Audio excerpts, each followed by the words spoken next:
یاجوج ماجوج کون ہیں؟ وہ کب سے اس دنیا میں موجود ہیں؟ یاجوج ماجوج کی قوم آج دنیا کے کس خطے میں بستی ہے؟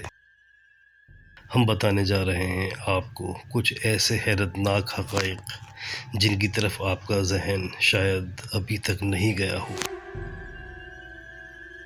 کہا جاتا ہے کہ یاجوج ماجوج کی نسل دنیا میں انسانی تاریخ کے اوائل سے ہی وجود میں آ گئی تھی۔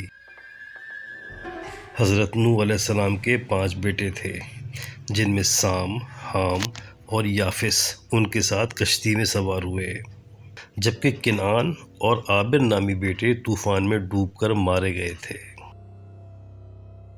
تاریخ دانوں کے مطابق طوفان نوح کے بعد دنیا میں حضرت نوح علیہ السلام کے بیٹوں سام، حام اور یافس سے نسل انسانی آگے بڑھی۔ سام کی نسل مشرق وسطیٰ اور عرب کے خطے میں آباد ہوئی۔ اسی طرح حام کی اولاد سے افریقی خطے کی آبادیوں کا جنم ہوا، جبکہ یافس کی اولاد ایشیا کے میدانوں میں جا کر آباد ہوئی، اور یہ لوگ وسط ایشیا، منگولیا اور چین تک پھیل گئے۔ یاجوج ماجوج سے متعلق بعض حلقوں میں کچھ ایسا تاثر موجود ہے جیسے وہ کوئی جانور نما مخلوق ہوں گے جو ایک خاص وقت پر برآمد ہو جائیں گے۔ ایسا نہیں ہے۔ حقیقت یہ ہے کہ یاجوج ماجوج سے مراد دنیا میں آباد انسانوں کی ایک قوم ہی ہے۔ جیسے قدیم زمانے میں مشرق وسطیٰ میں عرب آباد تھے، ایسے ہی وسط اور شمالی ایشیا میں یاجوج اور ماجوج کی آبادیاں تھیں۔ یہ علاقہ چین تا روس اور ترک سرحدوں تک پھیلا ہوا تھا۔ الہامی کتاب توریت کے مطابق حضرت نوح کے بیٹے یافس کے 2 بیٹوں کا نام ہی یاجوج اور ماجوج تھا، جن سے ایشیا کے ان میدانوں اور وادیوں میں ایک قوم پلی بڑھی۔ اس خطے نے چند صدیاں قبل ان علاقوں میں تاتار اور منگول قبائل کو سرگرم دیکھا۔ یہ علاقہ چنگیز خان اور ہلاکو خان کی لوٹ مار اور ظلم و ستم کا عینی شاہد بھی رہا ہے۔ آج ایشیا کے اس موجودہ خطے میں جو سب سے بڑی قوم آباد ہے وہ چینی قوم ہے، جبکہ یہاں پاکستان، ایران، ترکی اور وسط ایشیائی ملکوں سمیت متعدد دیگر اقوام بھی آباد ہیں۔ ایک حدیث میں حضرت محمد مصطفیٰ صلی اللہ علیہ وآلہ وسلم نے بھی یاجوج اور ماجوج قوم کی کچھ نشانیاں ارشاد فرمائیں، جس کے مطابق یہ چھوٹی آنکھوں اور چوڑے چہروں والے لوگ ہوں گے۔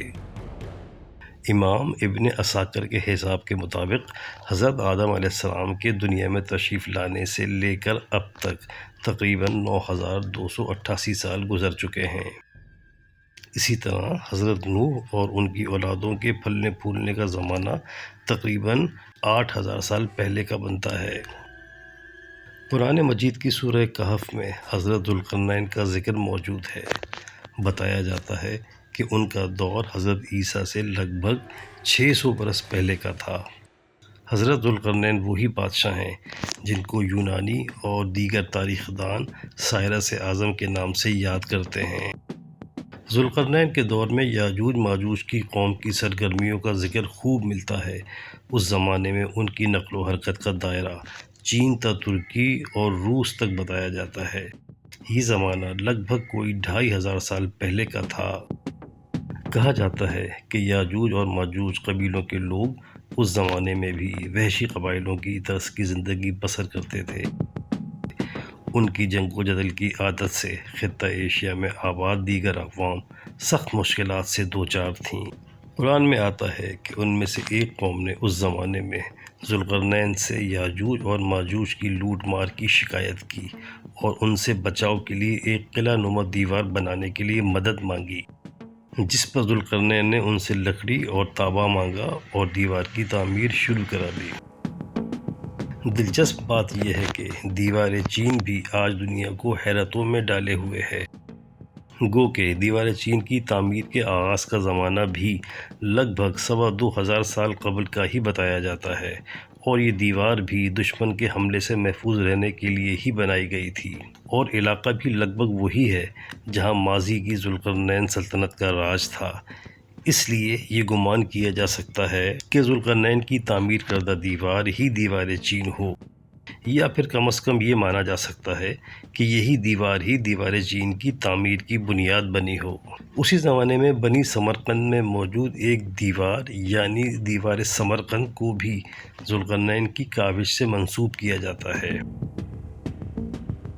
کہا جاتا ہے کہ ذوالقرنین کی سلطنت اس وقت چین تا وسط ایشیا، ترکی، ایران، مشرق وسطیٰ اور افریقہ تک پھیلی ہوئی تھی۔ قرآن میں یاجوج ماجوج نسل کی قوم کے بارے میں کہا گیا ہے کہ جس بستی کو ہم نے تباہ کر دیا تھا اس کے باشندوں پر پابندی ہے کہ وہ وہاں نہیں جا سکتے جب تک یاجوج و ماجوج نہ کھل جائیں اور وہ تمام بلندیوں سے اترتے نظر آئیں گے۔ دیگر روایتوں میں بھی بیان کیا جاتا ہے کہ وہ قوم ہر سمت بڑھتی نظر آئے گی اور ہر مقام پر چھا جائے گی۔ ایک حدیث کے مطابق اللہ یاجوج ماجوج کو بیدار کر دے گا اور وہ ہر بلندی سے نکل کر پھیل جائیں گے۔ ان کا ہراول دستہ بحیرہ طبریہ پر سے گزرے گا تو اس کا سارا پانی پی جائے گا، اور ان کا پچھلا دستہ وہاں سے گزرے گا تو کہے گا یقیناً یہاں پانی ہوا کرتا تھا۔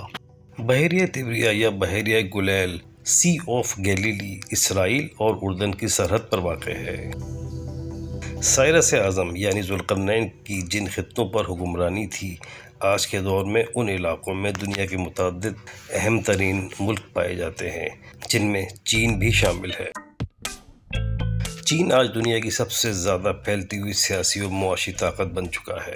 چین نے اپنی مصنوعات سے دنیا بھر کی مارکیٹوں پر قبضہ جما لیا ہے۔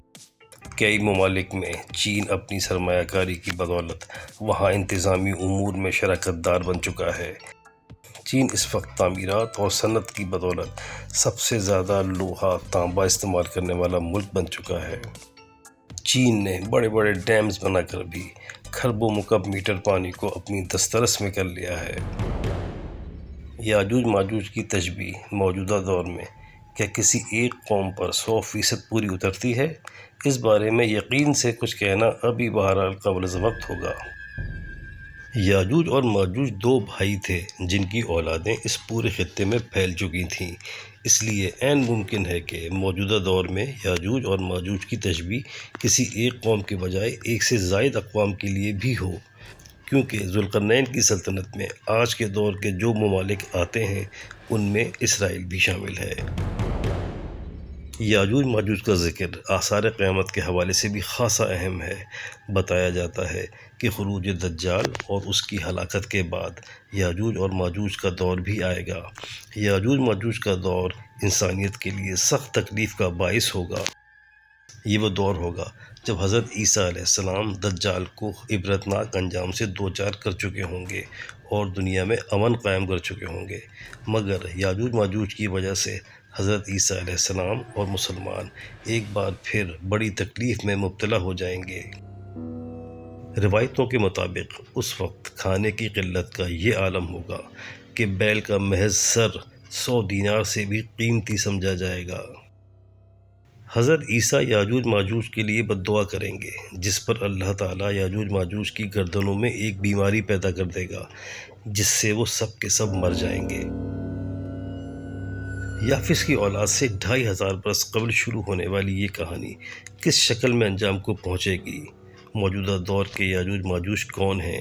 اس بارے میں حتمی اندازہ لگانا تو ابھی مشکل ہے، تاہم اس حوالے سے بعض نشانیاں سامنے آنا ضرور شروع ہو چکی ہیں اور آسانی سے اندازے بھی لگائے جا سکتے ہیں۔